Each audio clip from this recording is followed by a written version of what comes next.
Ikigai talks about the Japanese secret to a long, happy, and healthy life. In Japan, there is a particular place, an island called Okinawa, which has the most number of centenarians in the entire world.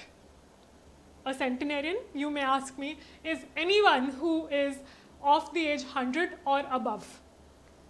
So there were certain studies which were conducted to find out that why this is the case, that most number of centenarians are in this particular place in Japan, in the entire world.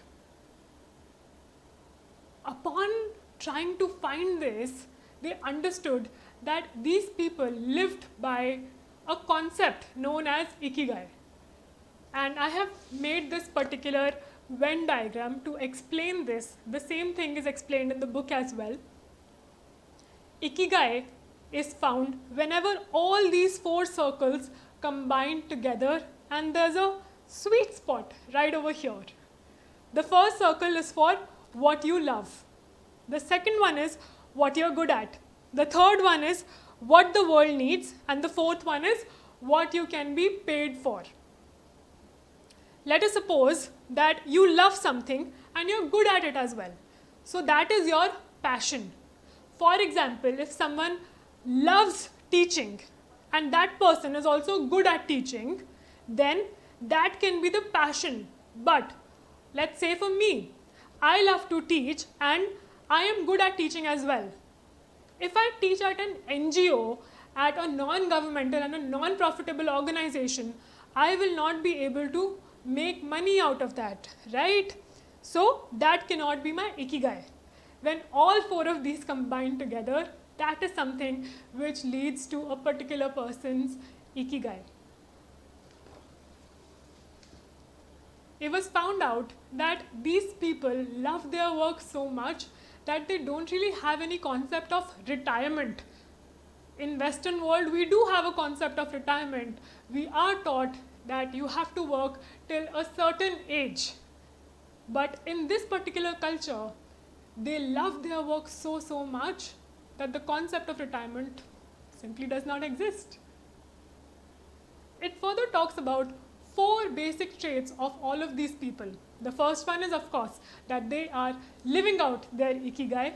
The second one is that there's a sense of community, a very strong sense of community in which people come together, they dance together, they sing together, and that is how they remain together as well. The third one is diet. The fourth one is exercise. In terms of diet, it talks about how people don't really eat a lot. They just eat till the time their stomachs are 80% full. Because eating a lot will lead to short-term happiness, yes, but in the long term, it's not a very healthy choice. So they prefer long-term gains over instant gratification in all matters, and specifically those to do with the stomach. In terms of exercise, it talks about how sun salutations are amazing, how yoga is amazing, and the book attributes that to our rich Indian culture. I felt really good when I read that particular stance in the book. It also talks about Tai Chi, which comes from China.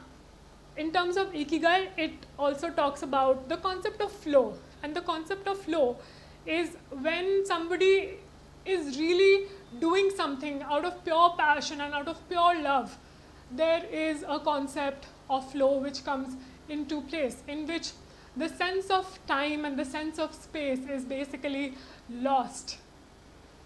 In order to get into this state of flow, whatever you're doing has to be just a bit more challenging and just a bit more out of your comfort zone. If it is something which is very easy for you, it will become boring. But if it is something which is way out of your comfort zone, it will lead to you becoming anxious. So that is why it is extremely important to get into a state of flow wherein the task that you are assigning yourself, the task that you have been assigned, it is just a bit out of your comfort zone. And that will bring you into a state of flow. Toward the end, the book talks about the concept of anti-fragility.